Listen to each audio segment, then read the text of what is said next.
Hello दोस्तों, मुझे उम्मीद है कि आप सभी अच्छे होंगे। दोस्तों, आज जो मैं आपके साथ यहाँ पे डिस्कशन करने वाला हूँ, वो करने वाला हूँ स्टॉप लॉस हिट होने के बाद क्या करना चाहिए। आप लोग अपनी कैपिटल को सुरक्षित रखने के लिए स्टॉप लॉस लगाते होंगे, हर कोई लगाता है। लेकिन बहुत बार ऐसा होता है, मान लो आपने यहाँ पे कोई बाइंग पोजीशन बनाई हुई, यहाँ पे आपने स्टॉप लॉस लगा दिया और मार्केट आया और आपका ही स्टॉप लॉस हिट करके फिर ऊपर चला गया। और यहाँ पे ये सोच हमारे अंदर डेवलप होती है कि मार्केट बार बार आता है और हमारा स्टॉप लॉस हिट करके चला जाता है। स्टॉप लॉस कहाँ लगाना चाहिए, इस पे भी मैंने अलग से वीडियो बनाई हुई है, आप चैनल पे जाके देख सकते हैं। लेकिन यहाँ पे सवाल ये उठता है कि जरूरी नहीं कि यहाँ पे मान लो आपने सेलिंग पोजीशन बना रखी है, आपने स्टॉप लॉस यहीं पे लगा दिया, मार्केट आएगा इसे हिट करके फिर गिरना शुरू हो जाएगा। यानी कि बहुत सारे लोगों के मन में ये सवाल आता रहता है कि हम जहां भी स्टॉप लॉस लगाते हैं, जब भी लगाते हैं, हमारा स्टॉप लॉस हिट होके मार्केट प्रॉफिट में चला जाता है। तो काफी लोगों के मन में ये भी सवाल आता है कि क्या स्टॉप लॉस नहीं लगाना चाहिए। देखो, स्टॉप लॉस जरूर लगाना चाहिए आपको, और स्टॉप लॉस लगाने का एक प्रॉपर तरीका होता है।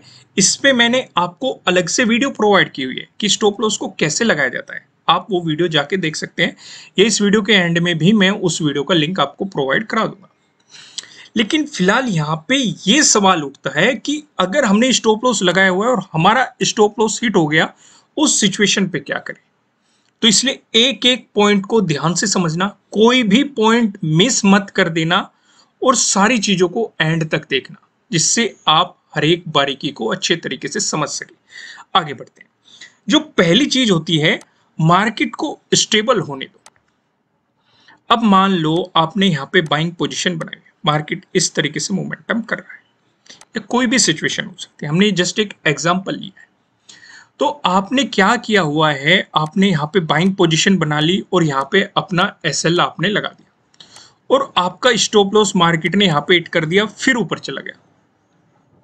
फिर आपने फिर से बाइंग पोजीशन बनाई या फिर आपने इस जोन पे एसएल लगा दिया और मार्केट फिर आपका एसएल हिट करके ऊपर चला गया। एक तो आपको क्या करना है, जल्दबाजी नहीं करनी। अगर आपका एक बार स्टॉप लॉस हिट हो गया, सबसे पहले तो हमें यही समझना जरूरी होता है कि प्रॉपर स्टॉप लॉस हमें कैसे लगाया जाता है, ये सही स्टॉप लॉस कैसे लगाया जाता है। इसलिए वो वाली वीडियो जरूर देखना, उससे आपके काफी कॉन्सेप्ट क्लियर हो जाएंगे। तो यहाँ पे हम क्या गलती कर रहे हैं कि बार बार एंट्री लेने की कोशिश नहीं करनी है, अपने स्टॉप लॉस को बार बार हिट होने से बचाना है। अगर एक बार आपका स्टॉप लॉस हिट हो रहा है तो आपको मार्केट को स्टेबल होने देना है, मार्केट का मोमेंटम देखना है। अगर मार्केट ऐसे ऐसे अप डाउन हो रहा है तो पहले देखने दो मार्केट किस रेंज में जा रहा है। मान लो आपने यहाँ पे बाइंग पोजीशन बना रखी है, मार्केट फिर गिर गया, आपने यहाँ पे एसएल लगाया होगा, फिर से आपका एसएल हिट हो गया, फिर ऊपर गया, फिर आपने सोचा चलो अब तो पॉजिटिव जाएगा, आपने फिर बाइंग पोजीशन बना ली, फिर मार्केट गिर गया, फिर आपका एसएल हिट हो गया, फिर आप मार्केट पॉजिटिव होना शुरू हो गया, आपने सोचा अब तो ऊपर जाएगा, बाई कर लेते हैं, फिर से मार्केट नीचे गिर गया, फिर से एसएल आपका हिट हो गया। तो यानी कि आप गलती क्या कर रहे हैं, आप मार्केट को स्टेबल नहीं होने दे रहे। अगर आपने कोई स्ट्रेटजी बनाई हुई है और वो स्ट्रेटजी फेल हो रही है तो डेफिनेटली आपको एक मार्केट की स्टेबिलिटी का इंतजार करना चाहिए। अगर आप देख रहे हैं कि यहाँ पे बार बार मार्केट एक रेजिस्टेंस की तरह रिएक्ट कर रहा है, तो एक बार इंतजार कर लो कि मार्केट इस रेजिस्टेंस का ब्रेकआउट दे दे, फिर से आप अपनी एंट्री पोजीशन बना सकते हो। या मार्केट यहाँ पे स्टेबल हो जाए और फिर आपको एक अपसाइड मूव दिखाए, तब आप एक एंट्री पॉइंट बना सकते हो। यानी कि हम गलती क्या करते हैं, खासकर बिगनर्स जब मतलब एक्सपीरियंस हो जाता है, आप ये चीजें समझने लगते हैं, तो आप यहाँ पे ये करते हैं, मार्केट को स्टेबल ही नहीं होने देते। तो यहाँ पे आप समझे कि अगर आपका बार बार एसएल हिट हो रहा है, अपनी मार्केट में चलाने की कोशिश मत करो, क्योंकि ये मार्केट आपकी नहीं सुनने वाला, आपके अकॉर्डिंग नहीं चलेगा। कि आपने बाइंग पोजीशन बना ली तो मार्केट ऊपर ही ऊपर जाएगा, या आपने सेलिंग पोजीशन बना ली तो मार्केट नीचे ही नीचे जाएगा। इस मार्केट को अलग तरीके से अपने तरीके से चलना होता है, ये आपके अकॉर्डिंग नहीं चलने वाला। तो इसे जबरदस्ती अपनी तरीके से चलाने की कोशिश मत करो। अगर आपका एसएल हिट हो रहा है तो मार्केट को स्टेबल होने दो, स्टेबल होने के बाद ही आपको सोचना है कि किस तरफ हमें एंट्री लेनी है। तो सबसे बड़ी गलती तो यही होती है कि मार्केट को स्टेबल होने ही नहीं देते आप। तो प्रॉपर हमें स्टेबल होने देना है मार्केट को, उसी के बाद पोजीशन लेनी है। दूसरी गलती का मैं डिस्कशन करता हूं, ये है डोंट चेंज योर स्ट्रेटजी। आपने कोई स्ट्रेटजी बनाई हुई है, और उसी के अकॉर्डिंग आप ट्रेडिंग करते हो। वो किसी भी स्टॉक में हो सकती है, या बैंक निफ्टी में हो सकती है, या फिर निफ्टी 50 में हो सकती है, ऑप्शंस में हो सकती है, स्विंग ट्रेडिंग हो सकती है, पोजिशनल ट्रेडिंग हो सकती है, कुछ भी हो सकती है। आपने एक प्रॉपर स्ट्रेटेजी बनाई हुई है, आपको उसी स्ट्रेटेजी के अकॉर्डिंग चलना है। गलती क्या करते हैं लोग, मान लो आपने एक स्ट्रेटेजी के अकॉर्डिंग यहाँ पे आपको बाइंग सिग्नल मिल रहा था, आपने बाइंग सिग्नल ले लिया और यहाँ पे आपने एसएल लगा दिया और आपका एसएल हिट हो गया। फिर से आपको फिर से बाइंग सिग्नल मिला, फिर से आपने वहीं पे एसएल लगा दिया अपनी स्ट्रेटेजी के अकॉर्डिंग, क्योंकि आपकी स्ट्रेटेजी में होता है कि इतने पॉइंट के बाद बाइंग करना है या इतने पॉइंट के बाद एसएल लगाना है, किसी की भी स्ट्रेटेजी हो सकती हो। फिर से आपका हिट हो गया तो आपके मन में एक डाउट आने लगता है कि कहीं ये स्ट्रेटेजी तो गलत नहीं है।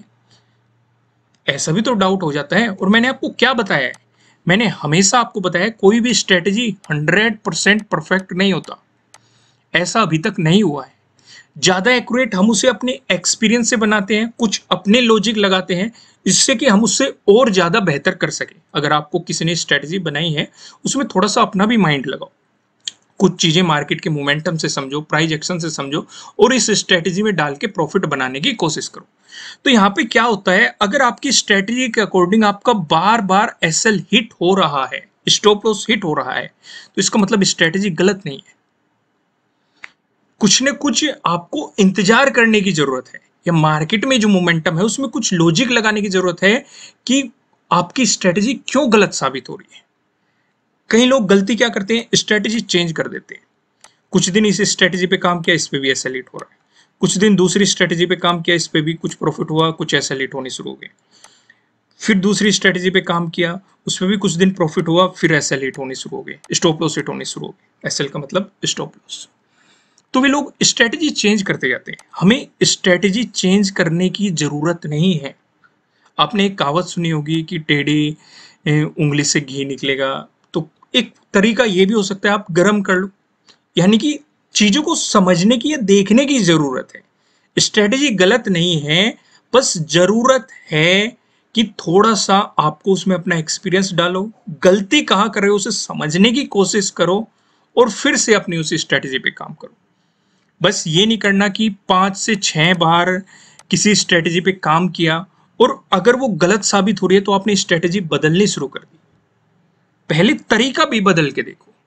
समझ रहे हो ना मैं क्या समझाने की कोशिश कर रहा हूं, कि एसएल हिट होगा, हर किसी का होता है, मेरा होता है, किसी अदर ट्रेडर का होता है, या और किसी का होता है। अगर कोई आपसे कह रहा है कि मेरा आज तक स्टॉप लॉस हिट नहीं हुआ है तो आपसे झूठ कह रहा है। हर किसी का होता है। तो स्ट्रेटजी चेंज करने की कोशिश मत करना। हाँ, हमें अपने आप को अपग्रेड करना चाहिए, नई स्ट्रेटजीज को सीखना चाहिए, उन्हें अप्लाई करना चाहिए, जिससे ज़्यादा प्रॉफिट हो रहा है उस पर ज़्यादा काम करना चाहिए। बस कहने का मतलब ये है कि अगर आपने किसी स्ट्रेटजी से प्रॉफिट बनाया है तो उसे थोड़ा सा मॉडिफाई करो अगर आपका एसएल हिट होना शुरू हो गया। समझ रहे हो ना स्ट्रेटजी को, कि 5-6 बार ट्रेड लेने के बाद या आपका स्टॉप लॉस हिट होना शुरू हो गया तो बार बार नई नई स्ट्रेटजी को मत बदलो। ये भी चीजें समझ में आ गई। ये भी बहुत सारे लोग गलती करते हैं। अगली जो सबसे इंपॉर्टेंट चीज है, गलत एंट्री होगी तो स्टॉप लॉस भी गलत होगा। अब मान लो मार्केट ये मोमेंटम कर रहा है, चलो मैं दूसरा ड्रॉ करता हूं, ये कुछ खास ड्रॉ नहीं हुआ। ओके, ये मोमेंटम ड्रॉ कर रहा है। हम ज्यादातर अपसाइड के या पॉजिटिव एग्जांपल ले रहे हैं इस वीडियो में, जितने भी ले रहे हैं। आप इसे नेगेटिव भी लेके चल सकते हैं, इस तरीके से मोमेंटम लॉजिक सेम रहेगा। बस समझने की कोशिश करो मैं आपको क्या समझाना चाह रहा हूं। काफी लोग एक गलत एंट्री कर लेते हैं। मान लो जब हम देख रहे हैं कि मार्केट एक पॉजिटिव मोमेंटम में है या एक अप ट्रेंड में है, तो वे यहाँ पे देखेंगे चलो यहाँ पे रेजिस्टेंस नजर आ रहा है, यहाँ से मार्केट में गिरावट आएगी, सेलिंग पोजीशन बना लेते हैं। तो आपका स्टॉप लॉस भी गलत ही लगेगा। जब आप एक गलत एंट्री लेते हो उसी के साथ आपका स्टॉप लॉस भी गलत होगा। स्टॉप लॉस कहाँ लगाएंगे आप? स्टॉप लॉस यहाँ पे लगाएंगे, या फिर यहाँ पे लगाएंगे, या फिर यहाँ पे लगाएंगे, या फिर यहाँ पे लगाएंगे। और मार्केट आपकी डायरेक्शन में जा रहा है, चलो आपको प्रॉफिट भी देगा गया, आप बैठ रहे चलो और थोड़ा प्रॉफिट हो जाए, और थोड़ा प्रॉफिट हो जाए। क्योंकि जब प्रॉफिट होने लगता है कई बार हम लालच में भी चले जाते हैं कि गिरना शुरू हो गया, और गिर जाएगा और गिर जाएगा, और अचानक से फिर वो चला जाता है। फिर हम लॉस पे निकलना नहीं सोचते कि भाई फिर से आएगा नीचे, फिर से आएगा नीचे। चलो फिर से नीचे आना शुरू हो गया, फिर हम सोचते हैं कि चलो यहाँ तक तो आए, लेकिन मार्केट यहाँ से नहीं आता, फिर ऊपर चला जाता है, फिर लॉस में चल जाते हैं, फिर बैठे रहते हैं कि भाई यानी कि कहने का मतलब ये है कि स्टॉप लॉस हिट होने का कारण आपका ये भी हो सकता है कि आपने एंट्री गलत ले ली हो और उसी के अकॉर्डिंग आपने स्टॉप लॉस लगाया। क्योंकि काफी लोग गलत तरीके से समझते हैं चीजों को। मैं आपको एक एग्जांपल लेता हूँ। मान लो आपको कोई स्ट्रेटेजी बताई गई, उस स्ट्रेटेजी में बताया गया कि आपको 100 पॉइंट लेने हैं और आपको बता दिया गया कि 50 पॉइंट के बाद आप अपना स्टॉप लॉस लगा लें।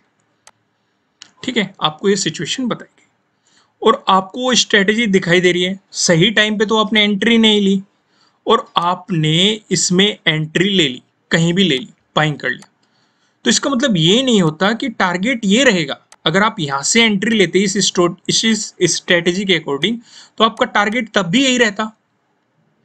भाई मान लो यहां से यहां तक मान लो आपको 100 पॉइंट दिखाई दे रहे हैं या आपको 150 पॉइंट नजर आ रहे हैं और आपको बताया गया है 100 पॉइंट लेने, आपके 100 पॉइंट यहां तक बैठ रहे हैं। क्लियर है ना?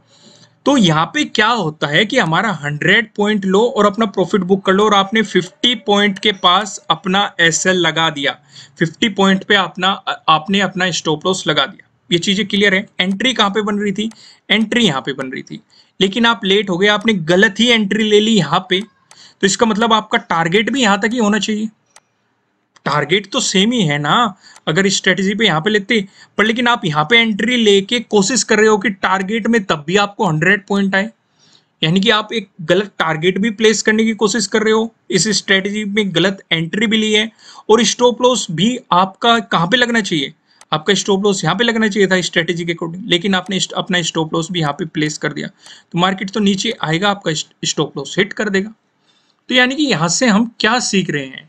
हम ये सीख रहे हैं कि आपका स्टॉप लॉस भी गलत हो गया, आपकी एंट्री भी गलत हो गई, तो इसका मतलब आपका एसएल हिट होना है। तो यहाँ पे एंट्री भी मायने रखती है कि आपकी एंट्री कहाँ पे है, ये भी आपका गलत स्टॉप लॉस लगा सकती है। एंट्री किसी स्टॉक में कैसे लेना है, इस पे भी मैंने आपको वीडियोस प्रोवाइड करा रखी है, आप वो जाके देख सकते हैं। क्लियर है? ये भी कॉन्सेप्ट समझ में आया ना? ये काफी लोगों की गलती होती है कि वो कहीं पे भी बाइंग करके बैठ जाते हैं, कहीं पे भी सेलिंग करके बैठ जाते हैं और फिर कहते रहते हैं कि सर हमारा तो स्टॉप लॉस हिट हो गया, सर बार बार स्टॉप लॉस हिट हो रहा है। तो इस गलती को समझ गए होंगे कि आप गलती क्या कर रहे हैं। एंट्री भी एक लॉजिक के साथ होनी चाहिए, नहीं कि मार्केट अपसाइड जा रहा है बाई कर लेते हैं, डाउन जा रहा है सेलिंग कर लेते हैं। क्यों कर लो भाई? भाई चलो मान लो आपने ऐसे बाई सेलिंग करना शुरू कर दिया, कभी कभी आपका प्रॉफिट भी होगा लेकिन लॉस भी हो जाएगा। एंट्री एक प्रॉपर लॉजिक के साथ की जाती है। राइट टाइम होता है किसी चीज में एंट्री करने का, वो सीखना पड़ेगा, वो एक्सपीरियंस से आएगा या चीजों को मार्केट में टाइम स्पेंड करने से आएगा। अगले कॉन्सेप्ट को समझते हैं। टारगेट सही होना चाहिए। अब ये क्यों मैं समझाने की कोशिश कर रहा हूं?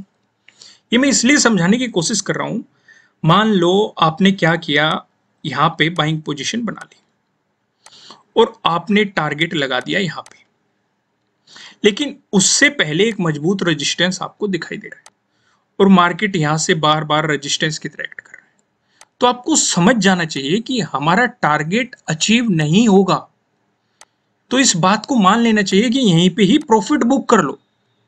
कुछ लोग क्या बैठे रहते हैं कि यार इस रेजिस्टेंस का ब्रेकआउट आएगा, ब्रेकआउट आएगा, हमें तो अपना टारगेट चाहिए।